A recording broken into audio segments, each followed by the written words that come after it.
So you want a good amount of meat. Yep. So probably around there. So here we go. Again, using the fancy axe for splitting. Not recommended, but I'm being careful, but really you should be using a throw or a wedge or a cheap axe. You know, get yourself a cheap axe. So now we've got a beautiful slab of wood. Look at that. Look at that grain. Look at that, guys. Look at it. Look at it. Right. So we've got that now. That smell is... So we'll do a little bit... Oh, bro, how good is it?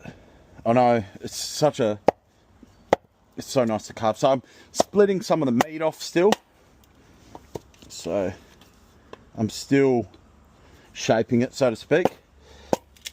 There we go. That's another spoon right there. See that, guys? That's another spoon. Is that the reason why it's so expensive, this wood, is because of the scent? No, it's not expensive. Like, or not expensive compared to other woods, but it's not cheap wood. Like, it's not... like the price was like... If you, yeah, so like $15 for a bit of wood. This is just a wet block too. No, it's just more where I bought it. It's because I was getting carver tools at Carbotech, and it's this stuff here. You can buy it pretty cheap in Queensland. Yeah. I just don't know the area and all that, and I was lazy and I thought, oh, there's a block there, and I can make a lot of spoons out of it. Does that make sense? Yeah. So for what I do, it's pretty good value. But yeah, normally I don't pay $15 for a block of wood, but like I said, I do have wood I could carve, but I wanted some of this. So we have an issue here, guys. So I'm going to show you something.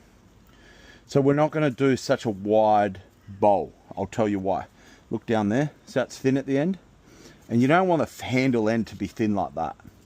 So there's a way around that. So what we can do is, see this part, how it's thicker, the nice grainy part.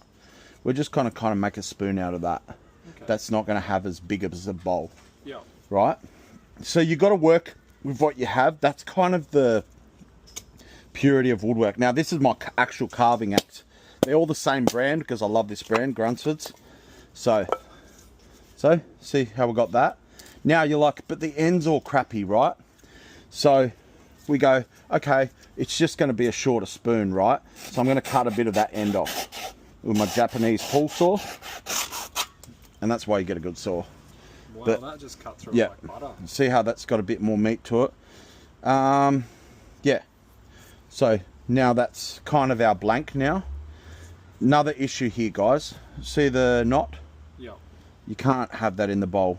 It's going to create issues. So you're going to cut it off again? Again, I cut it again. Right at the knot. So you have to, these are principles you follow. And you might go, well, why? Why can't you incorporate that? It's going to make it so much harder. But what will happen is you'll put all this work into it, and because you don't go by the proper processes, you'll end up doing a spoon for nothing. Yeah, it won't work. Does that make sense? So again, that's not how you cut something. Get a bench or do it properly, but you know, Borries. Now there's a bit of that. So there's all these things we're going to have to work around. So again, it's see the borehole, guys, which is interesting because not a lot of stuff would like to eat this. That does look like a borehole. So again, I'm cutting a bit more off. See how I'm adapting the spoon I'm making to what I'm working with? There you go. Got rid of most of it. That doesn't look too bad now. That's going to have some beautiful, that's going to be a beautiful spoon. Now I get my carving axe, guys. Now, a lot of people draw it out, mark it. I'm not that type of guy. I'm 100% feel. Wow. Some people will draw it on and all their spoons look the same. It's just the style, just how people like to do it, different people. Yep. Me, I'm all feel. Look at that, guys. Right? So I'm all feel. So now, guys, what I'll do is, roughly, if I want the bowl to be that big, which is pretty standard for that length, I reckon. So I'm going to aim the axe at the neck here. Eventually, I just haven't got around to it because my life is so busy. But I want to get a block. I want to cut a block somewhere. Nice block, maybe even put on legs, carving block, and carry it around in the van with me. See, look at that. And because it's a very sharp axe, I'll make it look easy. This stuff, I'll make it look easy, but it's only because I've done it for a while. And this is still wet wood, as I said in the previous video I did. See how I'm shaping it. The more experienced you are, the more you should be taking as much as you can away with the axe, because you're taking out all the hard work. Imagine if I carved all that with just a blade. It'll be a lot of work. Now we also choose, do I want a straight bit across here for the spoon, or do I want it to come in what I call leaf spoons? I like it when it comes to a point. Let's go to a point, eh? So what we do, this is probably the hardest part when you're carving, is doing the bowl, because it's easy to stuff up. See how I'm shaping it to a point?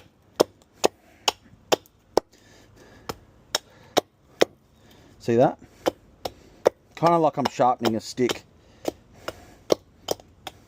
This is very Viking style to green wood carve. So the principle that you're saying is the more you do with the axe, the less work you're going to have later. If you're worth your salt in spoon carving, you'll be doing all the axe work. You'll be getting it close. But it's already coming to shape. See how it's starting to look like a spoon? Right, I'll show you something. So, this is a recent axe I bought. Again, it's a Grunsford's. Look, I'll be honest, I'm just showing off my axe. No. The reason I got this little one, because wow, that's cool. It's just a beautiful, and look how sharp it is. Look at that. It's just, oh, that is so sharp. See how it's just nipping at it like a little dog? Look at that. And I can do real fine, gentle work with it. See that, guys? See how I'm getting it around the neck? So this axe is so sharp, you could almost use it as a knife. But a little bit of this bowl's bulky here, but you got to be careful. One false swing over here and you ruin your whole bowl. That's how delicate it can be. That design looks amazing. It does, eh? Oh, it's my favourite design. It's what I call leaf spoons, because it looks like a beautiful leaf at the end that comes in. Yeah. So a little bit more around the trot, so to speak.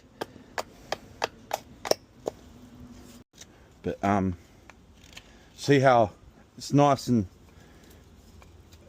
because look how much less chips are removed. Even though I'm putting a lot of, I was saying in the other video, the amount of pressure I put into this blade, if I was to squeeze your arm, you'd be like, ah, you'd probably cry. No, you won't cry, but you know what I mean. Oh, this has got such good character. She's gonna love this spoon. But yeah, so what we do, see how I got it to a point, and I try to remove all the sharp points. Don't worry about these edges, because it's not really going to split too much from there, so I could probably just slightly shave that. It's not too dry, wet, this wood at this point, which is good. It's a beautiful amount of, you watch how I cut it and see how it looks wet when I cut it, because the surface dries. So wet wood, guys, from the outside doesn't necessarily look wet. For this block to properly dry, I can't remember the stats, but it's probably like a year to properly dry. Yeah. And then the Japanese have been doing it for probably thousands of years, where they got processes to dry wood and the different stages of wood and how it moves. Wood is alive always, so it moves just like leather is. Leather will shrink, it will move, it will change color, and you'll find the real masters of these materials, these natural materials and processes, they'll actually know how to move with the wood, so to speak. That's why I love natural oil coats, because it allows the wood to move. See how that's coming along, guys? Gundy. And there's little things you do as you're carving to give your spoon life. And what I mean by, I was saying in the other video, but I'll do it in this video, just in case some of you guys don't watch the other video, which is separate. Look at that, just showing off now. I threw the knife in the wood, did you see? The Gundy didn't see. But, so, spoon, as a rule of thumb, if you want your spoon to finish well, so yeah, 10%. So battery's 10% on my Meta glasses, so I'll have to charging, but that's all right. But see how it's coming along? See how it's got a bit of swirl, bit of, look at that. That's amazing. And you'd think I overthought that, but I was overthinking it, but I didn't. I'm doing it right in front of you. Really cool. I didn't have that design in my head when I started. I didn't go, oh yeah, it's gonna have this dip, and no, it was coming to me as I'm looking at it. And so what I'm doing as well is I'm creating more waves and textures to this design. I'm creating the top more of a like a diamond, if that makes sense. But again, that rule I told you about, it's a rule to be broken, but you take away that bulk and you're going to get something that looks like it's not a block of wood. Like, it's like an extreme example. It's like if I just made that a bowl and carved that and yeah, big fat thing, you're going to be like, that looks like a block of wood, mate. Do you know what I mean? Yeah. That's why that principle matters. It's like, no, if you're carving a spoon, at least give it some sort of spoon qualities, so to speak. And my rule of thumb is my stuff's always made to use. If it's not made to use, I'm not really interested, because I've had people go, oh, can you use that? And I'm like, yeah, of course you can. It's made to use. Like, I design it. It's literally, why do you think the bowls are so deep? I wouldn't do the bowls so deep if they weren't for using. I'll make it easy on myself, you know? Yeah.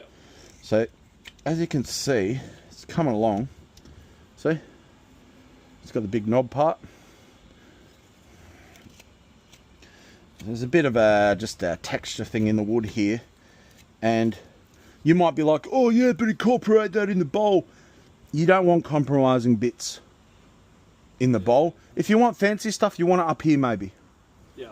But in the bowl, it'll cause splits and stuff, so you got to be a bit careful. It's got to be able to hold the Yeah. contents of what you're putting in. Essentially, you want the bowl wood grain to be untainted, because once you start carving it and it's real thin and all that, you trust me, you'll quickly realize, oh crap, I don't want that knot in my bowl, you know.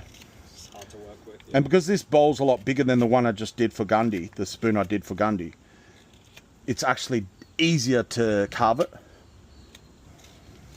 Might take longer because of removal if it's a big bowl, but it won't bottom out the tooling, so it's quite easy to just scoop it out like ice cream. Look at that beautiful point. So, a little bit more on this side. Oh, look at that. Look how the grain, look at that, guys. Wow, man. See that? So, I'm going to have to charge this Metaglass again, but you guys are still with me. See how it's getting the nice, look at that, and your hand's going to, this bit's a bit bulky. So you just, see how I'm just going back and forwards. And normally but I'm trying to do it quickly. But normally I would have sharpened my knife a few times. But because it's such a nice steel, Yeah. it holds its edge well. That's a lot of the big difference between quality knives and cheap knives is to a degree, obviously, it's how sharp you get it, but it's more so how long you'll keep a sharpness with the high carbon or whatever you're using. See, look at that. So that's getting pretty close now to getting the bowl. So I was saying in the other video, Gundy, I get all the outside first, because that bowl, when you carve it out, that has to be right with what you want. Does that make sense? Yeah. Otherwise, it's very forgiving to do it that way. I highly recommend that. I'm not trying to say, I mean, I guess I am pretty versed in it, but you'll find you'll save yourself a lot of heartache if you get that outside first. And you go, yes, that's the bowl shape I want. Then you dig it out. You'll still carve the outside, but just not as much, and you won't be in a... Because if you carve the outside, once you carve the inside, it starts to get delicate. I've snapped a few bowls. Yeah, okay. I love she oak as a wood, but she oak for spoons is hopeless. Just like oak, even though she oak isn't oak, it's just a nickname, it's Alla Casuarina. But it is very much like oak, it's very splitty. Even though it's tough, it likes to split. Wow, wow, wow. Wow, wow, wow. Wow, wow, wow. Yeah, that's an amazing saw, isn't it? Oh, yeah, rip saws. And this one's not even a fancy one. It's just like a Did you get industrial that level. at that camping place that we went? No. This one's We've from got machetes Carbatech. there, yeah. It's from the wood shop. Essentially, it's the best one in Australia, in my opinion. Oh, probably anyone's really. I don't actually usually let people use them because I've had, if you don't know experience with them, you wreck them. I had one of my mates, poor thing, he was cutting a limb off and he's like, I'll have a go. And he bent it. Push it. Because when you push it, you can't like, ooh, You just got to push it. you bend it, slightly yeah, up. because it's real thin. There you go. Look at that, guys. Custom doorstop. Keeping it raw, keeping it real. I'll just trim the edges just to give it a bit of mwah.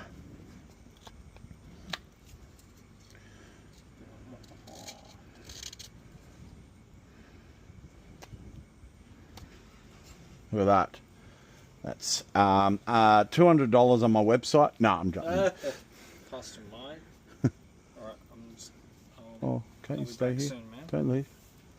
You got the beautiful light there. Oh shit! Back to the spoon. And he's back to the spoon. Yeah. Now it's just small little touch-ups and whatnot. Soon we're gonna sand it and oil it. This part, when you're finishing it, kind of drag it down like this. Now, there was a bit of knotty kind of areas, a little bit in it, which I had to be careful around. Look at that, guys. Looking good, isn't it? I think it is, even if you don't. But get some of the splits out, because when you're carving and you're really stripping the meat back, so to speak, you do a lot of little splits and whatnot. Just part of it. And normally I've sharpened my blade by this point, but it's probably not as sharp as I normally like it because of that factor. So now I'm got a bit more roughness to get rid of before I sand it, even though sanding it will get some of it out. Some of it, it's a lot easier to get out with a blade, especially splits. Big splits, lickety splits. Bit more neck work. So this part, if you cut in there at the bottom of the bowl right there, I'll show you. So you cut in, get right in there, see that? Right in there. I'm going to show you this cool technique. I showed it in the other video, but if you do that, you can create the look where it's almost like the stick part is going into the bowl where you're like almost glued it on. It's just a cool effect that I stumbled on by accident. I was just trying stuff and I was like, oh, that's how you do that. But yeah, if you aim like down the bowl, see if the bowl ends here, you aim about here and you take it away, and it yeah, it's a cool, just a cool technique, I guess. Again, it's all style, but you add these little styles and you get your own little styles going and you really make it your own. But I was chatting with Gundy before, but I want to really get into spoon carving, like get right into it. Really, it'd be good to really get him out there, and yeah. But I was explaining something to him before. Spoon carving, there's always I think anyone that does boutique art and all that, is you realize it's not just a case of pump it out, because the moment you stop putting love into the work, you notice it, especially things like spoon carving or painting, art.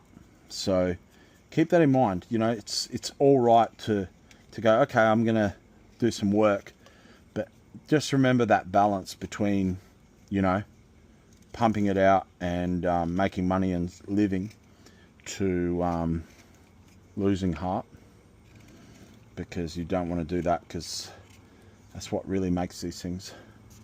Nearly there, guys. Now I'm at the sanding process of the spoon.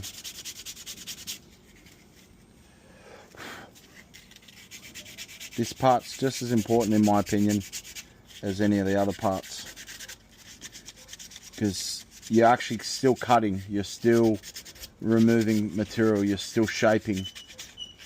You're actually shaping the fine work on it, in my opinion. I know you are, not in my opinion, you are, okay? Yeah.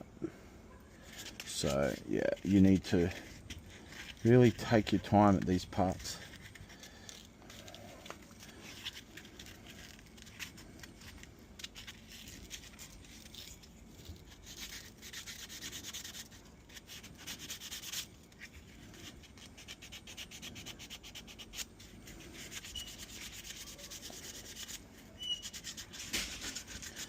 Get that nice polished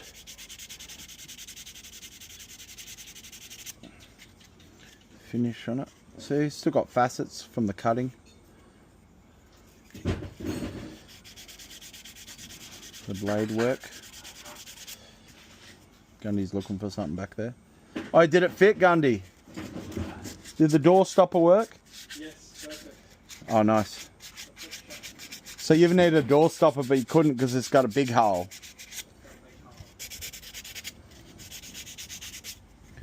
But yeah, look at that beautiful point.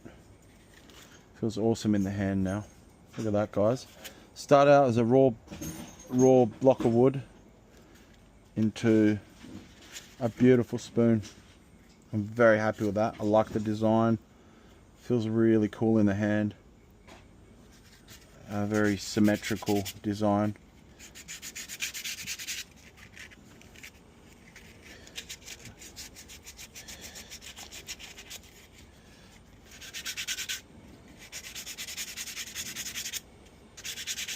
So what I'm doing now, you look for any bits that are like split. You can see they've been split slightly as well, not just shaping.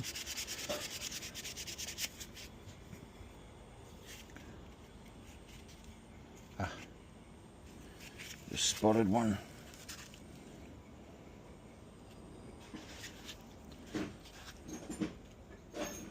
Ooh, look at that. See it? You got to be careful. That was that bit I was saying how it was still a bit knotty. You got to be really careful. See how it's just created this whole fixer up job just from the slight what do you call it, imperfections that didn't seem that obvious, but I knew they were there. See how you can get real problems if you leave stuff like that in the bowl of the spoon when you're carving. Oh wow.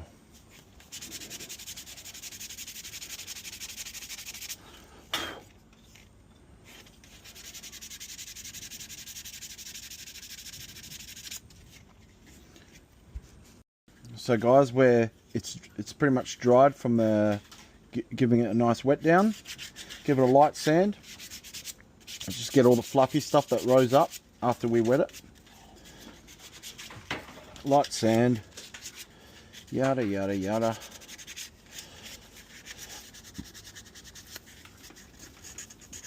So Gundy's gone. He's lost. He didn't pack his tools away as a naughty boy, and now he's trying to find some sockets or something. And he's left me all alone. Nah, it's all right. So, give it a light sand, yeah. That's all. So, now we've got camellia oil. This one's normally for knives. Japanese use it to coat their knives. It's also nice for wood. Very fine. It's cool because it's in a spray bottle as well. Tells you how fine the oil is too. That's it, guys. There we have it. Voila. The spoon. Yeah, guys, just to conclude this video, here's the finished result. Beautiful spoon. Just on a note, I'm sorry about the distance from the meta glasses. You really couldn't see much of what I was really doing. But bear with me, I'm still working all this out, especially with the Meta glasses, which is where I was filming from. I loved working with this wood.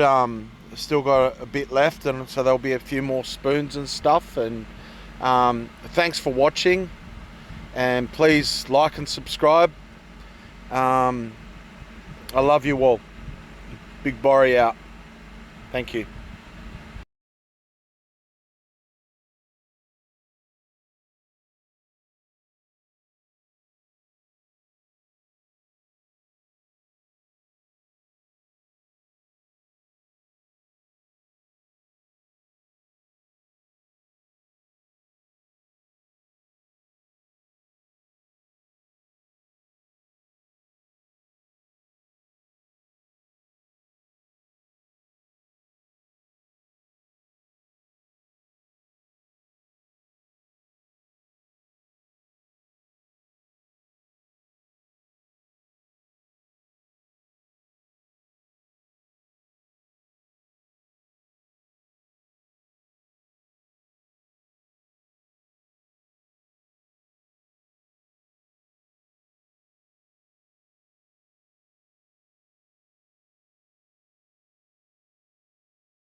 So guys, here we have a picture of Gundy's missus finished spoon. Turned out really well. Sorry about the editing. I'll get really confused with the order of it. It's just a learning curve for me, so I need to probably talk at the first part of the videos and then edit it out and number them as I record them, because I'll tell you what, I was jumping all over the place with the editing. So if there's any confusion with the different parts that are added, that's probably why. So thanks for watching, guys, and appreciate everything, and please like and share, subscribe. Cheers, guys.